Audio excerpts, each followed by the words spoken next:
Welcome to the WHAP review for Period 2 in Connorland 2014-15. You're going to have to bear with me a little bit. For whatever reason, this PowerPoint didn't convert over fully, so there's going to be some blank spots in it. I'm going to fill in the blanks and make sure you've got everything you need to be able to fill out your review sheet. So speaking of blank spots, right off the bat, this is a slide that is supposed to have Key Concept 2.1 on it, which is the development and codification of religions and cultural traditions.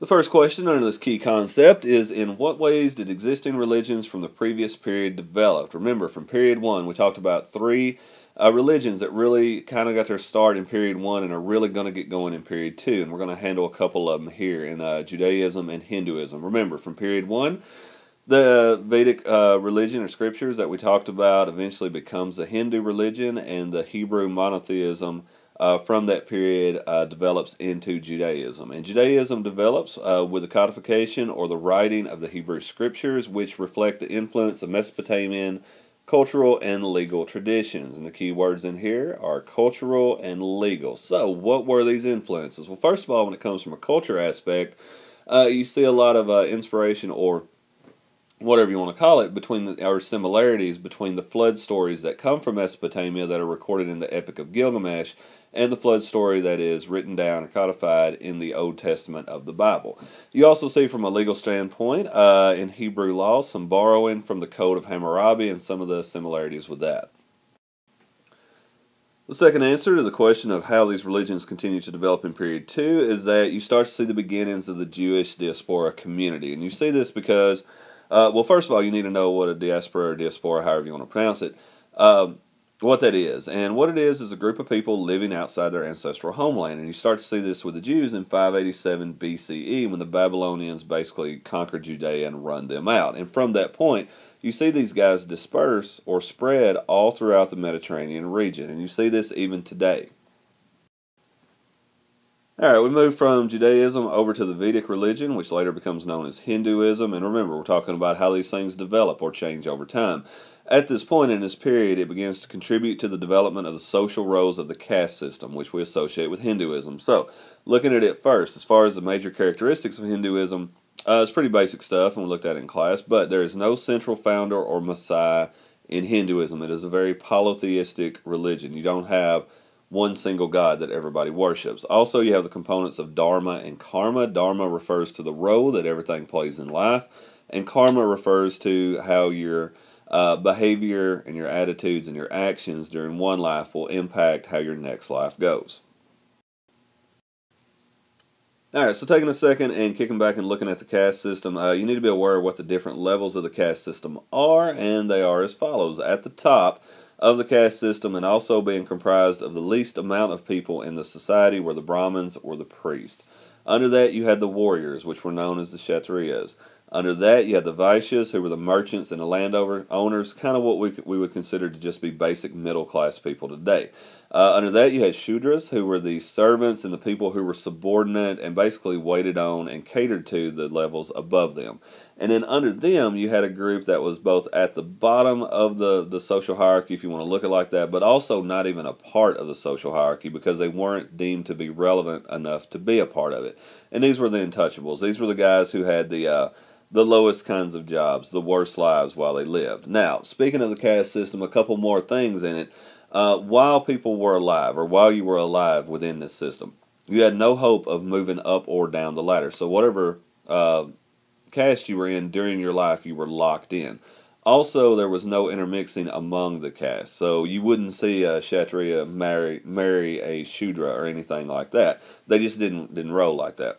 Now, the kind of thing that helped it out with Hinduism and led people to kind of stay in this system was the fact that through karma and through reincarnation, if you lived your life in a good way, you could potentially move up the social ladder or move up the caste system in the next life. And it was also a way to keep people at the top acting right, if you want to say it like that. Because if you lived your life the right way, you would stay or go up. But if you were bad to people, if you did wrong things in this life, you potentially could move down the caste system in your next life. And nobody at the top wanted that.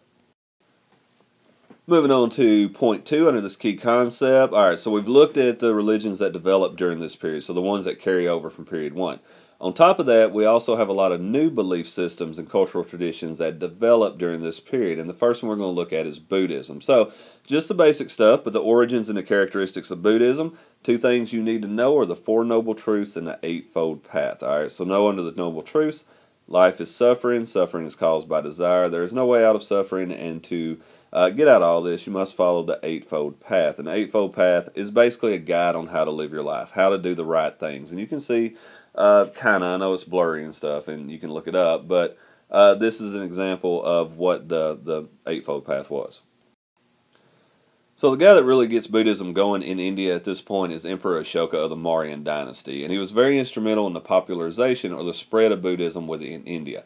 And the way he did this is, just a little backstory on it. Ashoka, I've seen it spelled and pronounced both ways, was a monarch of his time. He was a ruler like anybody else. The way that he expanded his empire was through conquering other people. And the way that you conquered people back then was, and the way that you conquer people at any time, is through warfare. And warfare is a very up-close, bloody, and brutal business at this time. And Ashoka, after the Battle of Kalinga, is looking around after one of his battles, and he sees all these broken, bloody people that he's killed, upwards in the thousands, and it hits him that this is not the way to do things.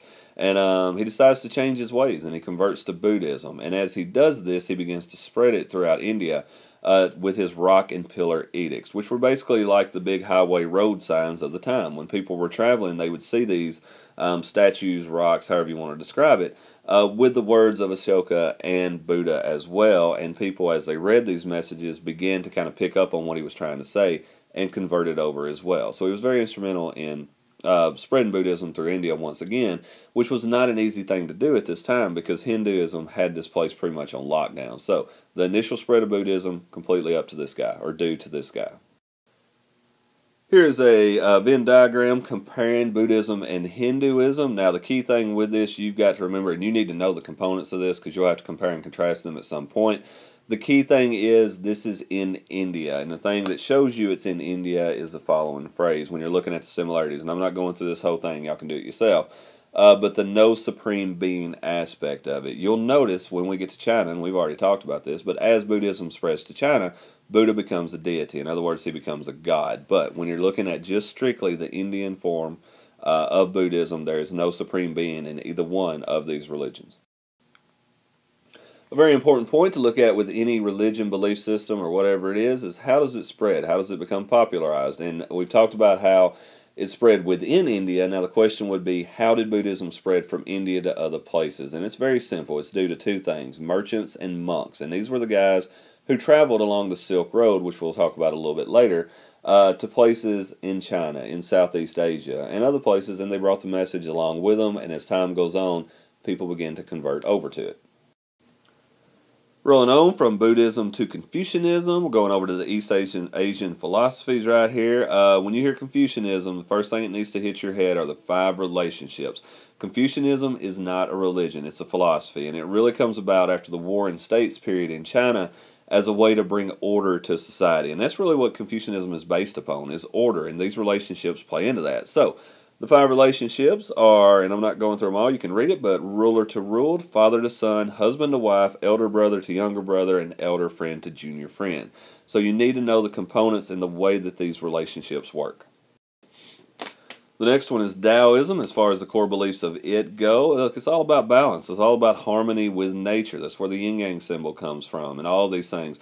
I think I referred to it in class as kind of the hippie religion, of hippie philosophy of East Asia, and the fact that you don't worry yourself about material things. You just try to live life and try to stay in balance. It's all about the way. You live a very simple life. You don't worry about money, politics, material things, keeping up with the Joneses, whatever you want to say. You just worry about living your life and keeping everything in balance, and that's what it all boils down to. Now, more important than the components of Taoism are how did it influence the development of the cultural components of China during this time period, and there's 4 categories you need to be aware of. Number 1 is in medical theories and practices, and Taoism is really the basis of what we now refer to as Eastern or Chinese medicine. And one of the big components of that you might be aware of is acupuncture, so be able to tie that together with it. Also, you've got poetry, dealing with the fact that a lot of the poetry during this time period is influenced from Taoism, and that it talks about having a spiritual life and harmony with nature and things like that are the basic characteristics of it. Next, you've got metallurgy, which we all know is creating some kind of metal, obviously enough. But there were a lot of Taoists, what are called alchemists back then, and they were trying to find a way to create gold out of different metals. And in the midst of that, in the midst of their experiments, they discovered new ways to create metals such as copper and other things. And then last but not least is the architectural aspect or influence that comes from Taoism. And really what it all comes down to, if you see any kind of building that's shaped like this and in this form, and it'll more often than not be temples, but know that it refers to the Taoist influence that happened. Moving on to the next new belief system that developed during this period, and it's one of the ones that you're hopefully most familiar with, and it's Christianity. So as far as the main characteristics of it go, look, the main thing is that it's justification by faith. You've got the Father, Son, and the Holy Ghost, and the afterlife. Now remember, there have been a lot of changes to Christianity over the years, and we'll talk about that with the split between Protestants and Catholics, and the other things that happen as time moves on. So when I'm referring to the characteristics or the features of it, we're dealing with it at its origins.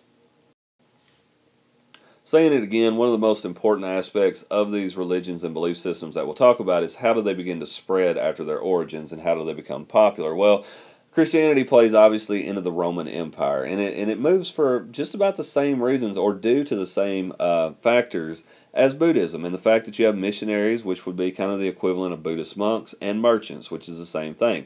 And they begin spreading it through the Roman Empire through the incredibly elaborate, incredibly technologically advanced for the time period Roman road system. And you've got a map here of the Roman road system during the year AD 14, or CE 14 as you may see it referred to.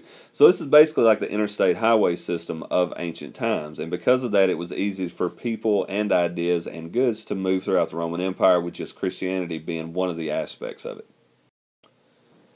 Alright, so topic 2 under key concept 2.1 dealt with how these new religions and belief systems got going. The next aspect of it is going to be how did they shape life. And the first question under that is, in what ways did these new belief systems affect gender roles? Now, you not only need to know how they affected these gender roles, but also what religion or belief system or philosophy they lined up with. So, the first thing is they reinforced patriarchy, which is the male dominant aspect of society. So, the ones that you need to tie into this really are Confucianism and to a certain extent Christianity. Next is monasticism, which deals with monks and missionaries. Tie that into Buddhism and Christianity. And then last but not least is filial piety, which deals with having respect for elders, for your parents, for those that are older than you. And that ties into Confucianism. The next question is, what were the other religions and cultural traditions that continued parallel to the codified belief systems during this period? So, while these are the new kids on the block, the new religions and belief systems, in a lot of parts of the world, people just continue on in the same way that they have for years and years before. And it's even within the same places where these belief systems are getting going. So, the two you need to be able to associate with this are shamanism and animism. And the two main characteristics of these are, number one, that they rely on ritual ceremonies. You have a shaman or a holy man who performs ceremonies determined by what the circumstances are of what's going on within your society. Number two, there is a daily reliance on the natural world. This is where we're talking about nature spirits and stuff like that. And you see a lot of this happening, not so much in the cities that pop up at this time, but in the outer regions, in the small villages, in the rural areas, in the places that have not really been touched by the major urban areas and empires that developed during this period. Alright, next on our list of the other religions and cultural traditions that continue parallel is the component of ancestor worship. Now, this happened in a lot of places during this time. It still happens a lot today. As far as back then, you need to know, A, what ancestor worship is, which is what I'm fixing to explain, and B, how did they do it in different parts of the world. Now, ancestor worship also played alongside some of the new belief systems and philosophies that arose during this time period, particularly Confucianism.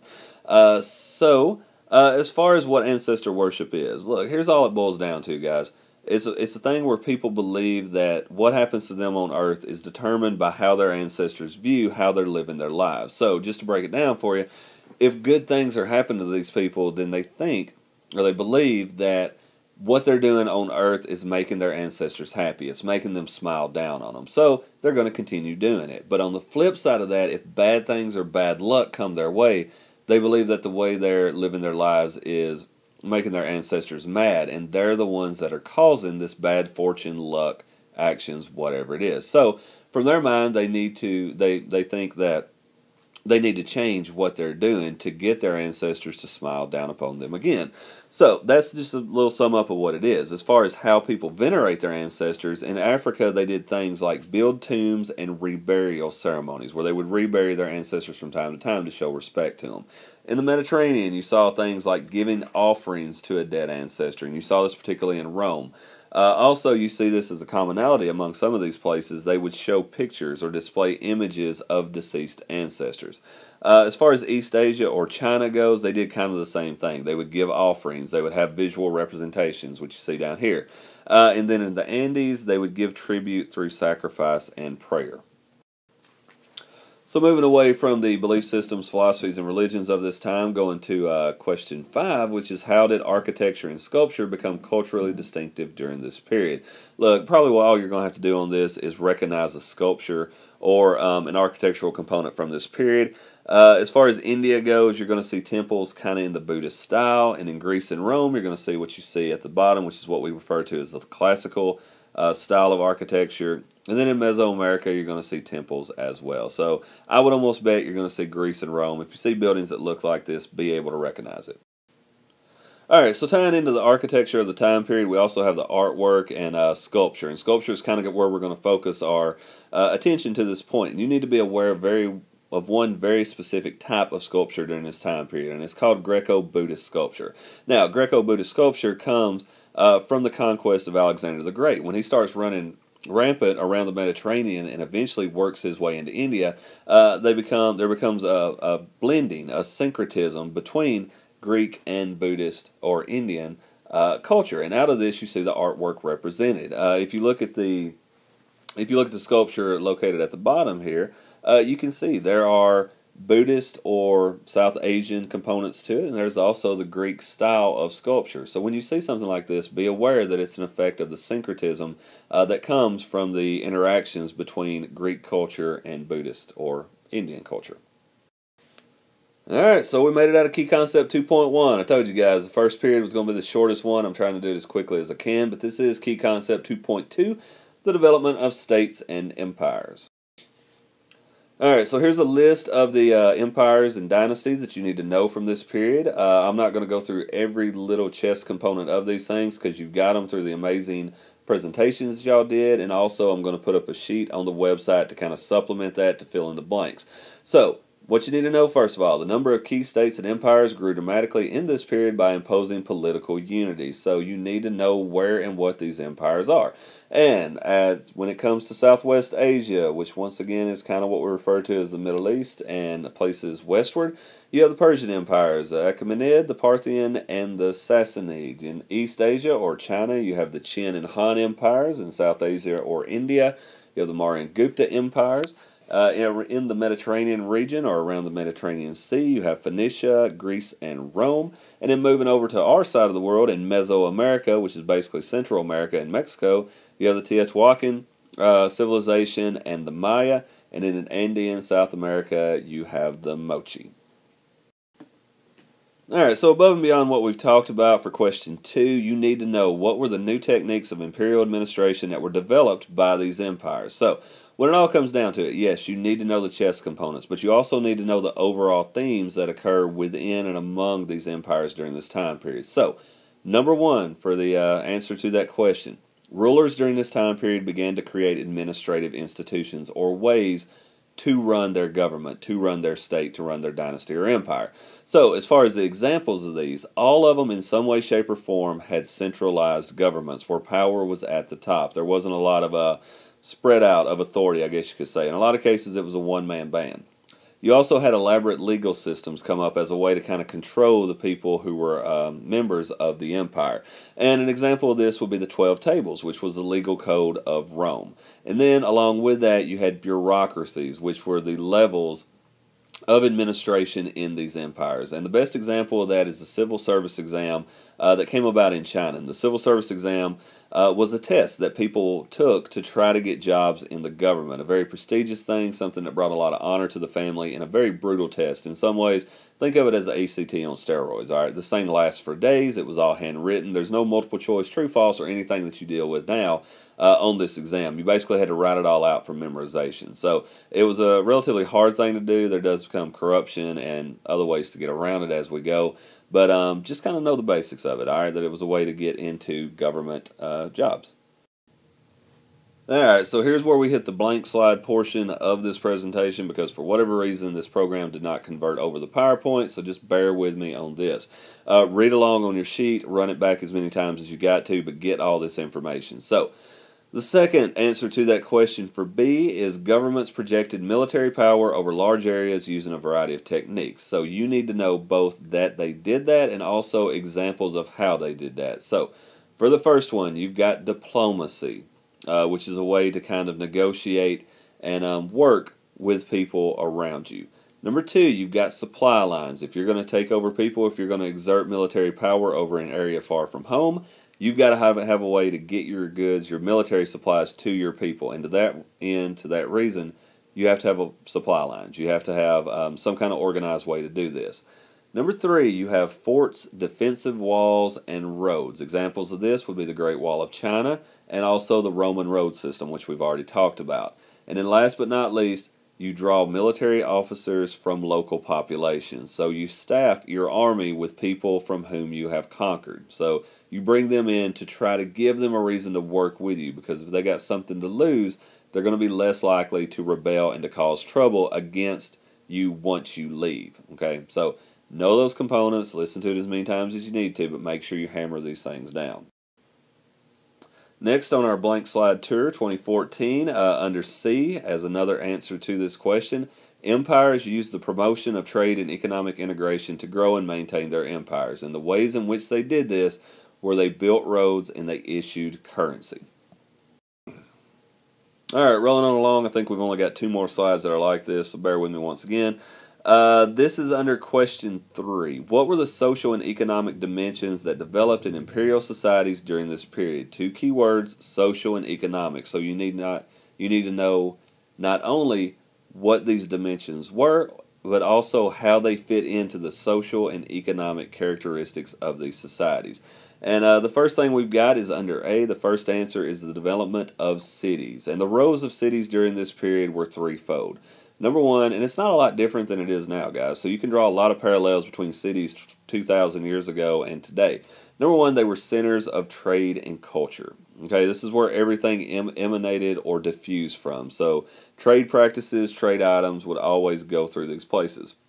Number two were the public performances of religious rituals. These cities were also the centers or the homes of whatever religion, belief system, philosophy, whatever you want to call it, was the most prominent of this empire or dynasty. And number three, it was political administration. It was the seat of government. It's like Washington, D.C. today for us. So know the roles, pretty basic, but know the roles that cities played during this time.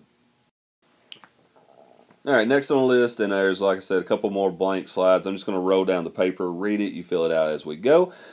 In what ways did the roles of cities impact the social and economic characteristics of the empires? They did this simply by creating social and economic hierarchies. You have haves and have-nots on a wider scale than you've seen before because of the rise of cities. As far as the locations of the following cities, be able to find them on a map. You might have done some of these during your summer assignment, but I'll put up another PowerPoint that's got this on there. Persepolis, Chang'an, Pataliputra, Athens, Carthage, Rome, and Alexandria. Be able to tie them into the dynasty or empire that they were a part of and also where they were located.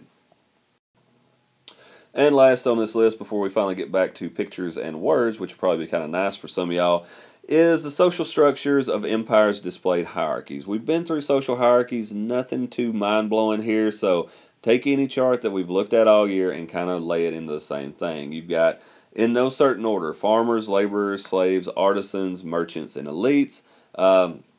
Those are not in order from top to bottom, so be able to tie those in. Now, the one difference, and I'll highlight this because you're going to see it, is in China, merchants had lower standing than anywhere else that we're going to study during this time period. And the reason for that is because when the whatever you want to call them in China, when they looked at merchants, they didn't have a lot of respect for them because merchants don't create anything with their hands. They just transfer goods from one place to another and reap the profits.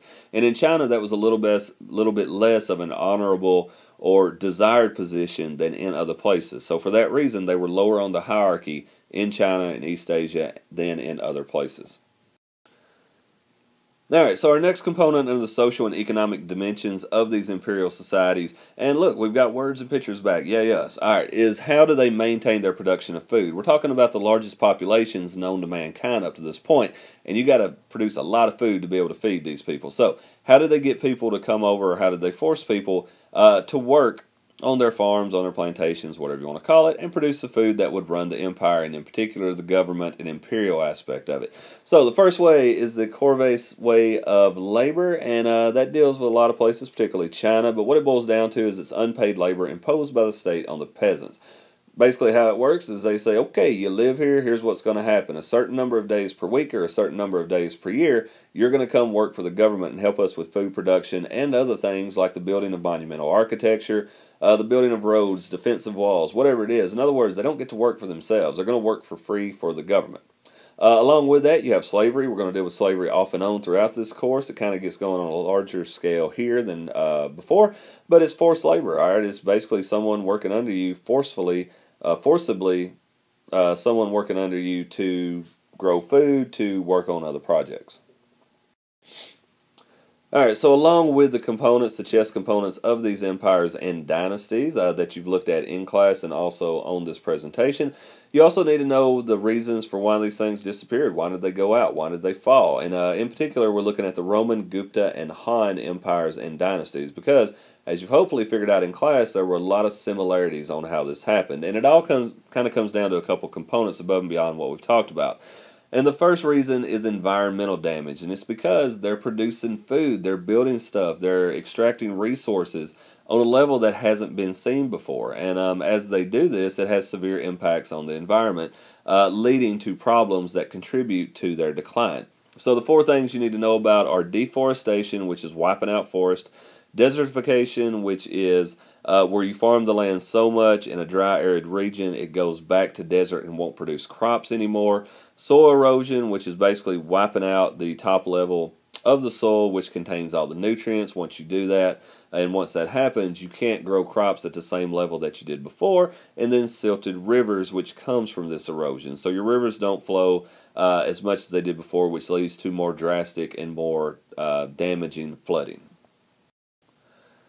Alright, real quickly, because I explained it in the last one, but why did empires cause this damage? It's because they're trying to produce food and extract or acquire resources on a scale that has never before been seen in mankind.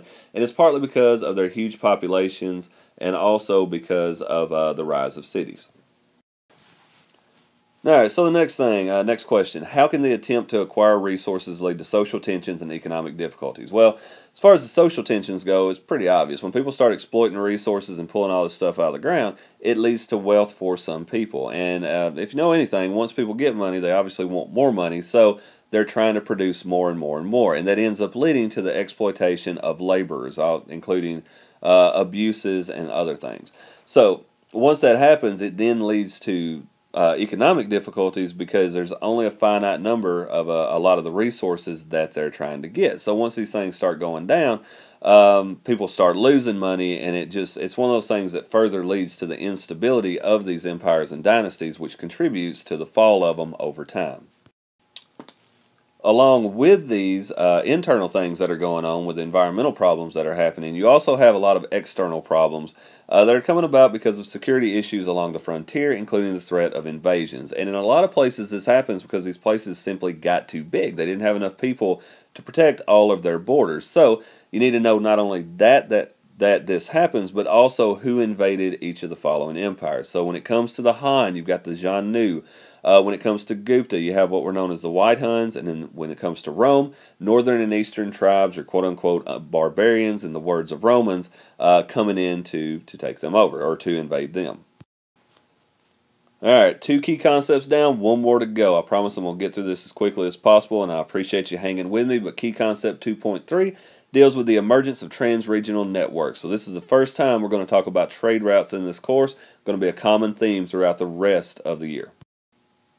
So the first thing you got to know is, 1, what were the characteristics of the trade networks that developed during this period? And you need to also know what they are. And the first one is the Silk Road, which was not just a road. It was a kind of a series of relay networks that at the end of the day led from China or East Asia over in here, and through a series of these relay stations, or handing over trade bit by bit, ended up going all the way to Constantinople and then into Europe. So for the first time in history, Europe is connected to Asia, and particularly the Roman and Han Empire dynasty, whatever you want to call it. Next on the list are the trans-Saharan caravan routes that occur in Africa during this time as well. And what we're basically talking about is this route right here that I've kind of got drawn out. All right, we're talking going from West Africa with 2 main trade components being gold and salt, making their way up into northern Africa over to Egypt and then into the Mediterranean in some cases. You need to know that camels play a huge role in this. I think we'll hit on this later, but this is the form of trade, the trade routes that were in Africa. And then last but certainly not least, you have the Indian Ocean Trade Network, which connects East Asia, South Asia, which is India, and then the eastern coast of Africa as we move along, and Arabia and points in. The first question under this topic would be, and remember, we're tying into trade routes here, so what new technologies facilitated long-distance communication and exchange? And the first thing that makes this happen are domesticated pack animals. It is a lot more cost efficient, it is a lot easier, it's just overall a better deal if you can figure out how to tame animals and put packages and people on them rather than having someone walk with these goods across these trade routes, particularly the Silk Road and the Sahara. So the first question under it would be, what animals were domesticated? You need to know what animals and what trade route they tied into. And the first one is camels, which were used not only on the Saharan trade routes, as I talked about a while ago, but also the Silk Road. Next, you have horses and oxen, which is predominantly with the Silk Road, and then llamas, located in Andean, South America. Even though we're not focusing on any trade routes on this side of the globe during this time, you need to be aware that there was regional trade occurring there as well. So once you domesticate these animals, you got to figure out a way to make them work for you, and you're going to develop over time ways that make it easier to handle them.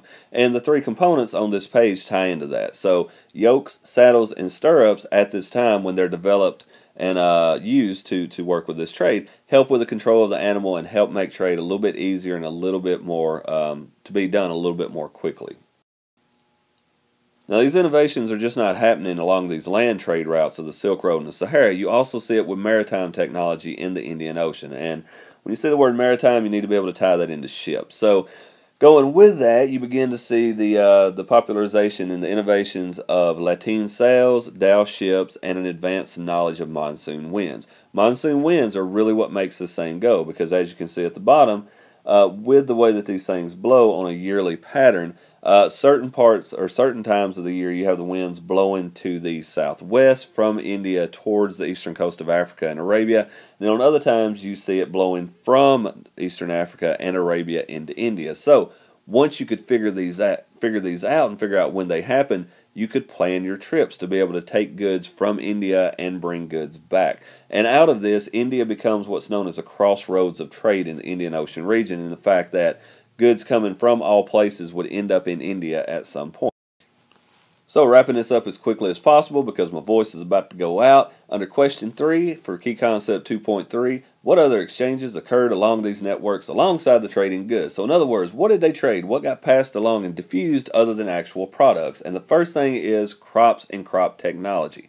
So as far as what crops were exchanged due to the growth of trade networks, the main ones you need to concern yourself with are rice and cotton. And it comes from India to the Middle East at this point. You can use your own, you can figure this out for yourself, but when you introduce new crops into a society and into a region, you can guess what's going to happen to the population and things like that. Also, what change in farming and irrigation techniques occurred, and it all boils down to the quantity system, which comes from Persia to places from there. So you can see from the diagram how it works. I'm not going to go through it here, but know that it's a way another way in which people can irrigate their crops to produce more food to help with their growing populations. And once these trade networks get going, you not only see the spread of goods and crop technologies and crops, you also see the spread of disease. And the big thing you need to know is what were the effects of these on empires, particularly the Roman Empire. And you can kind of use your judgment on this and figure it out, but for the first time, we have these mass concentrations of people in cities. And when disease breaks out in a city, it's going to run like wildfire around the entire place. So you see a diminished, on a varied scale, it didn't always wipe out cities, but you would see the population go down in them. Once that happens, you see chaos kind of take over and people start just trying to stay alive. So you see a breakdown of society and imperial power as well. Because once again, a lot of the power of the rulers at this time tied into the belief systems and religions. So once the society begins to break down and people start dying, people lose faith in their government, so their power goes down. Alright, ladies and gentlemen, we have made it to the last slide, which is the spread of religions and cultural traditions, and cultural traditions as I put here for some reason, due to these trade routes. So not only crops, not only products, not only disease, you also see the spread of religions. Now, I don't have this typed out. You've got to keep up and write this out as we go. But the three religions that we're going to deal with this are Christianity and Hinduism and Buddhism. So as far as the spread of Christianity, we know that it went through the Roman road system due to the efforts of missionaries and merchants. And you also need to be aware of some of the changes that occur once it spreads. And I'm going to hit on three main ones here that you need to know. Number one, you begin to see a focus on images in the Christian tradition, and that's done in an effort to bring people over to it, to increase the popularity of it.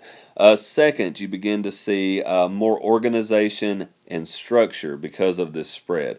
It has to be some kind of center point to it, and that eventually becomes Rome, but you start to see the beginnings of the church that we'll study in periods on down the line. You also see a value on missionaries because people realize that, leaders of the church realize that as this spreads, through the efforts of missionaries, you have more people coming into the fold of Christianity. And I know I said three, but there's going to be four here. The seat of authority of the Christian religion moves to the east after the fall of the Roman Empire through the efforts of the Emperor Constantine. When he moves over and he proclaims the Eastern Roman Empire, which becomes the Byzantine Empire, the seat of Christianity, the power of Christianity goes to that over time. All right, next with Hinduism, you don't see a lot of change in it. You need to know it was spread through merchants, through the, beginning through India. And then Buddhism, this is where you see the big change from Theravada to Mahayana, where Buddha becomes a god or a deity through the efforts of, once again, through the efforts of monks and merchants along the Silk Road. Alright guys, that wraps up this period. Remember, this is the basis of your study, but not everything you need to study. Also look over your terms from period 1 and 2. Also look at anything that we've done in class. And as always, if you have any questions, let me know. But this is, kind of what you need to start on when you're studying for your exam. So once again, I appreciate you sitting through this. We only have 4 more periods to go after this, and we'll keep on rolling along.